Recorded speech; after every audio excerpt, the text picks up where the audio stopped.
Vì ngày hôm nay em cưới rồi, vụn vỡ vết thương đau mãi trong tim. Người đàn ông may mắn ấy từ nay đã có em. Chỉ muốn đến đây gặp em một lần để thấy em hạnh phúc thế nào rồi anh đi. Vì ngày hôm nay em cưới rồi, nói dấu anh sống thế nào. Một người đã mang cả thế giới sánh đôi với tình yêu mới. Ngày anh đẹp nhất trên đời là ngày chúng ta xa mãi thôi. Lỡ duyên đến đây mình đã biết rồi. Okay.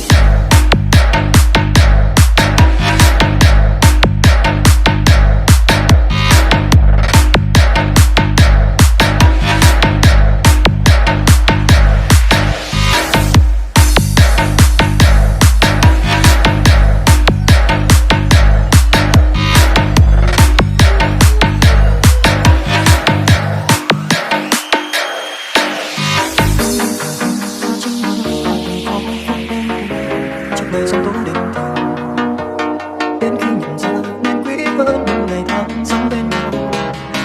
Mất rồi giờ đây em có lẽ rất vui, người em yêu chung bước không quay lại. Dù sao thì anh vẫn mong em và xin lỗi vì chẳng vẫn chúc phúc cho em. Oh yeah.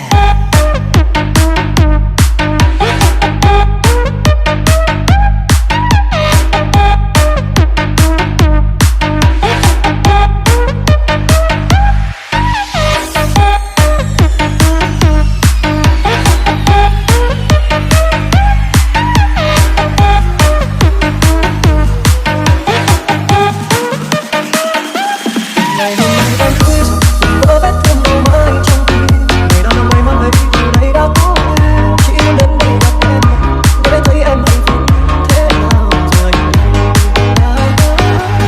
Ngày hôm nay em cưới rồi, mãi dấu anh sống thế nào. Một người đã mang cả thế giới sánh đôi với tình yêu mới. Vẫn trong đời là ngày chúng ta xa mãi thôi.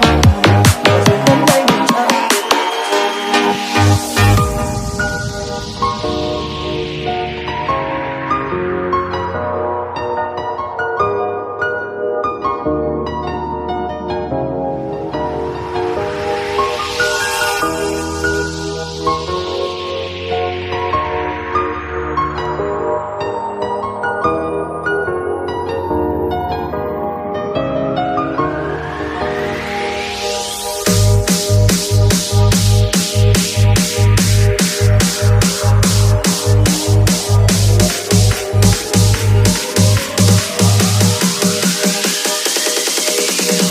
Thì anh vẫn mong em